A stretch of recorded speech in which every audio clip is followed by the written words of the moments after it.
Vous vous êtes certainement demandé comment s'effectue une bilocation et en combien de temps le Padre Pio passait-il d'un endroit à l'autre. Par pudeur et par sagesse, il a toujours été très jaloux de ces expériences mystiques qu'il considérait comme quelque chose de sacré entre Dieu et lui. Mais à la question de certains confrères, il lui est arrivé de se laisser surprendre et de livrer de capitales informations pour nous. C'est ce que nous verrons aujourd'hui. Ces bilocations si naturelles pour le Padre Pio. Chers amis fidèles du Padre Pio, bonjour, mon nom est Jean Goyard et vous assistez au programme sur les pas du Padre Pio. Aujourd'hui, la bilocation, phénomène si naturel. Vous n'avez jamais vu de bilocation sous la houlette du bon Dieu. Voyons ce que c'est que ce phénomène rarissime. Parmi les dons que possèdent les hommes, il y a lieu de faire des distinctions. Il y a les dons gratuits d'ordre surnaturel. C'est la grâce, participation créée à la vie incréée de Dieu. Chaque grâce étant différente de toutes les autres. Mais chaque grâce étant même d'une nature différente de toutes les autres. Ce qui témoigne de la richesse et de la grandeur de Dieu. Les sacrements sont le canal nécessaire et normal de la grâce. Voilà pourquoi l'Église insiste tant sur la pratique régulière des sacrements. Il y a aussi les dons naturels, dont Dieu orne sa création, dons aux personnes, donc talents intellectuels, talents artistiques, talents culturels, talents matériels. Et comme vous le savez, dans la création, tout a été fait par Dieu et rien n'a été fait sans lui. Outre les dons surnaturels et les dons naturels, on trouve ce qu'on appelle les dons préternaturels, du latin préter, qui signifie passer. Autrement dit, avant le péché originel, ils étaient l'apanage d'Adam et Ève qui les avaient reçus de Dieu pour mieux accomplir leur mission. Lors du péché originel, ces dons dits préternaturels ont disparu pour certains, ont été complètement désorganisés pour d'autres, mais certains réapparaissent partiellement sous une forme tronquée chez quelques personnes. Alors la mystique en distingue généralement trois: la science infuse, la maîtrise des passions et l'immortalité. L'immortalité a été supprimée puisque tout homme est mortel, quoique certains désirent, et il arrive que certains, justement, ceux-là, prennent leur désir pour la réalité. Ils disent qu'ils y arriveront un jour, à rendre l'homme immortel, ce qui est impossible, parce qu'on ne va pas contre un décret de Dieu. Voilà. C'est le principal châtiment d'Adam et Ève. Bien. Ensuite, il y a la tyrannie des passions. Eh bien, elle n'existait pas chez Adam et Ève, dont l'intelligence avec la grâce discernait le bien et le mal. Leur volonté était soumise à Dieu, leurs facultés inférieures étaient subordonnées à la raison et à l'intelligence. Donc l'ordre parfait régnait dans la nature humaine.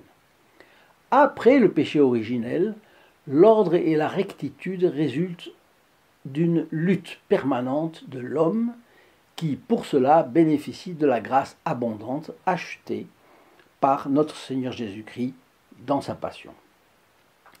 Et puis, il y a, bien entendu, le troisième dont je vous parlais. Au paradis terrestre, Adam et Ève auraient dû être les grands éducateurs du genre humain. Et Dieu leur avait donné pour cela la connaissance des vérités nécessaires à leur mission. C'était la science infuse. De cela, il y a des restes, de façon édulcorée, parfois intermittente, et de toute façon, ces dons sont éparpillés ici ou là chez certains hommes. Certains ont parfois la prescience d'événements qui vont se passer, d'autres rêvent, par exemple, de quelque chose qui va se passer, d'autres trouvent de l'eau en pays aride, d'autres encore ont une facilité pour guérir leur prochain. Cela confère évidemment au titulaire une supériorité par rapport à ses semblables.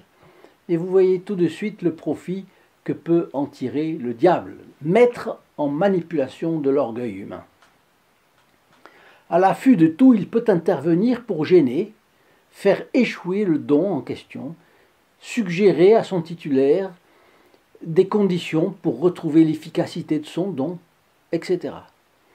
Et évidemment, pas par des moyens catholiques, vous l'avez deviné. Vous voyez la suite. Et le comble dans cette ligne, ce serait ce qui m'a parfois été raconté. Il y a des gens qui se prétendent exorcistes sans en avoir reçu le pouvoir par l'autorité ecclésiastique compétente. Or, vous savez ce que disent deux évangélistes, saint Matthieu et saint Luc. Lorsque l'esprit impur est sorti d'un homme, il va par les lieux arides cherchant du repos. N'en trouvant pas, il dit « Je retournerai dans ma maison d'où je suis sorti. » Et quand il arrive, il la trouve nettoyée et ornée. Il s'en va, prend avec lui 7 autres esprits plus méchants que lui, puis ils y entrent et ils s'y établissent. Et le dernier état de cet homme devient pire que le premier. Donc dans le but, ça c'est dans saint Matthieu, chapitre 12, versets 43 à 45, et saint Luc, chapitre 11, versets 24 à 26. Donc dans le but de protéger ses fidèles, l'Église interdit, et je crois même frappe d'une sanction, les usurpateurs de la qualité d'exorciste. Car le vrai exorciste n'exorcise pas en son nom propre. Il exorcise au nom de la Sainte Église et donc du Christ qui a vaincu le diable, la chair et le monde. Mais me direz-vous, il faut que ce soit des ecclésiastiques au-dessus de tout soupçon pour lutter contre le diable. Ah ben oui, et c'est pourquoi l'Église ne conférait cette fonction qu'à certains prêtres choisis entre tous. Je vous ai parlé des dons, surnaturels, naturels, préternaturels. Bon, et nous savons que le Padre Pio a été doté par Dieu de charismes extraordinaires, qui sont autant de dons dans le but de sauver les âmes. Et la bilocation. J'extrais des passages du livre du père Marcelino Iazenzani, qui est celui-ci. Ça s'appelle Le Padre, témoignage, édition Padre Pio da Pietrelcina, page 338 et suivante. La bilocation est un phénomène qui, sous l'action de la grâce de Dieu, est réel. Sous l'action de la grâce de Dieu est réel. Sous l'action du démon, c'est différent. Le diable ayant la capacité de créer des fantasmagories, des illusions et même des effets psychiques qui, sans être de la possession, peuvent être des hallucinations. Donc, sous l'action du diable, le phénomène de bilocation peut être réel ou irréel. Et il se produit parfois sous l'effet de la magie, et vous savez certainement que pour le coup, la magie attire le diable, et c'est ainsi que se sont produits de nombreux cas de possession diabolique. Alors, face à la bilocation, la première chose que fait l'Église, c'est d'analyser la vie de la personne. Et sa façon d'agir, bien sûr, de la vie, mais aussi de la façon d'être. Et sa doctrine, d'abord, si elle professe la vraie foi catholique, sans erreur ni hérésie. Et deuxièmement, si sa conduite est en adéquation avec la doctrine catholique en matière de foi et de morale. Ensuite, l'Église analyse le fruit de la bilocation. Toujours selon cette règle du discernement des esprits que notre Seigneur donne dans l'Évangile, l'arbre porte-t-il de bons fruits ou de mauvais fruits? Dans le premier cas, l'arbre est bon, il a de bons fruits, donc il est bon. Dans le deuxième, l'arbre est mauvais. C'est tout simple, parce que la parole de Dieu est simple et compréhensible par tous. Dans le cas du Padre Pio, le fruit de ces bilocations résultait en âme arrachée aux griffes du diable. En âme qui était dotée d'un nouveau courage pour affronter les difficultés. Par la bilocation, une personne est donc vue au même moment dans 2 endroits différents, ou 3 ou 4, et les témoignages hors de tout soupçon concernent des saints comme saint François d'Assise, saint Alphonse de Ligorie, le meilleur moraliste de tous les temps jusqu'ici, saint Antoine de Padoue, saint Joseph de Cupertino aussi, et bien sûr le saint Padre Pio. La servante de Dieu Yvonne Aimée de Malétroit, qui n'est pas béatifiée encore, donc elle est très vénérée dans l'ouest de la France en tout cas, elle semble aussi avoir fait l'objet d'au moins 15 cas de bilocation observés et attestés. Comme il y a un principe absolu de la création selon lequel il est physiquement impossible qu'un corps matériel soit présent dans deux endroits différents en même temps, il en découle que le corps du saint sera réellement à un endroit, et dans le ou les autres endroits, ce ne sera qu'une apparence, une image. Un ange peut faire une image, ou un ange qui prend son apparence. Mais il reste que dans les deux endroits, on peut entendre sa voix et percevoir son action bénéfique. Il est certain qu'étant engendré par une cause surnaturelle, ce phénomène est le résultat d'une action directe de Dieu. Alors un jour, les confrères du monastère de San Giovanni Rotondo discutaient ensemble au sujet de la bilocation de saint Antoine de Padoue, excellent orateur, excellent juriste, qui, alors qu'il était en Italie, se retrouva à Lisbonne devant le tribunal pour défendre la cause de son père qui était injustement accusé. Et il a gagné la partie. Padre Pio était présent dans cette discussion et l'un des frères remarqua que peut-être, lorsqu'ils vivent ce phénomène, ces serviteurs privilégiés de Dieu ne s'en aperçoivent pas. Le Padre Pio est alors intervenu de la manière suivante. Bien sûr, ils s'aperçoivent qu'ils sont ici et ailleurs à la fois. Ils peuvent ne pas savoir si c'est leur corps, leur âme ou les deux qui se déplacent, mais ils sont bien conscients de ce qui se passe, de ce qu'ils font, et ils savent où ils vont. Et le père Yazenzani renvoie au livre du père Gerardo Di Flumeri, Les charismes de Padre Pio. Suivent trois cas attestés par les capucins de San Giovanni Rotondo.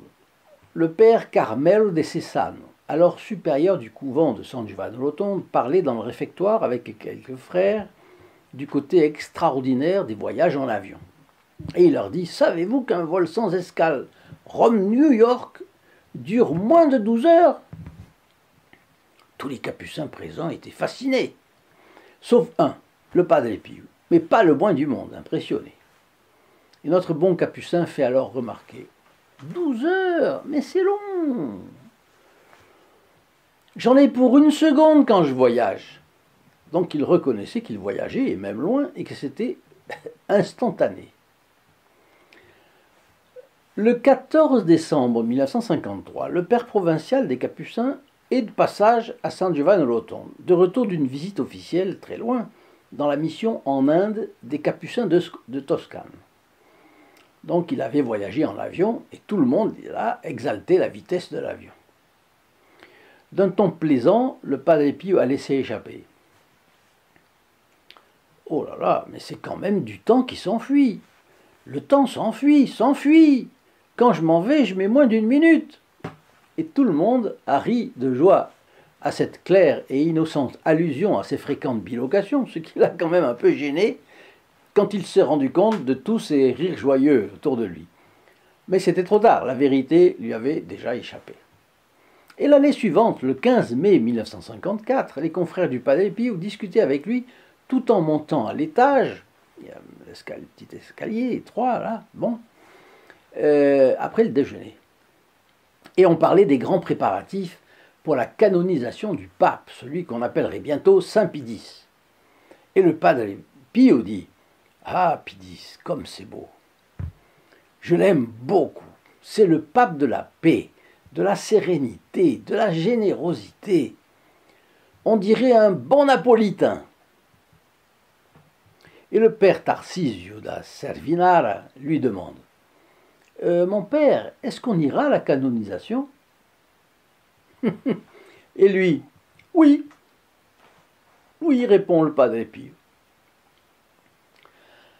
Alors continue le père Tarcisio « Alors on ira ensemble ?» Et le Padre Pio réplique « Écoute, procure-toi ton billet. Moi je l'ai déjà. » Il savait donc déjà qu'il irait à Rome et en bilocation en plus. Dans 5 secondes, je vous laisse une prière à la Bienheureuse Vierge Marie. Si vous avez aimé cette vidéo, n'oubliez pas de le dire et la partager. Elle aidera des âmes à saisir la bouée de sauvetage que leur lancera le Padre Pio. Chaque fois que vous partagez une vidéo, vous entrez instantanément dans les intentions de la messe célébrée le vendredi qui suit votre partage, de même que les personnes qui en reçoivent le partage en bénéficient aussi. Bon, laissez-moi enfin vos commentaires et venez me retrouver sous le lien indiqué en bleu dans la description www.st-padre-pio.fr. Alors cette prière à Marie, c'est la prière à Marie, Vierge du silence. Dame du silence, apprenez-moi, comme vous l'avez fait, à tout garder dans mon cœur, car c'est dans le silence que j'entends tout ce que le Seigneur a à me dire, et que le Saint-Esprit souffle sur moi.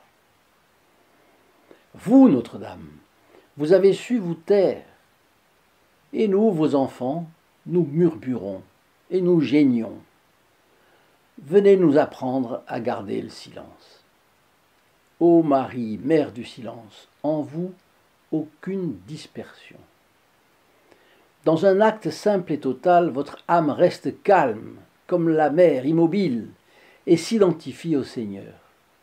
Enveloppez-nous de votre manteau de silence, et communiquez-nous la force de votre foi, la hauteur de votre espérance et la profondeur de votre amour. Restez avec nous, ô Notre-Dame, admirable Mère du silence. Ainsi soit-il. Chers amis, je vous dis à très bientôt. Au revoir. In nome del Padre, del Figliolo e dello Spirito Santo, e così sia. Sia lodato Gesù e Maria, e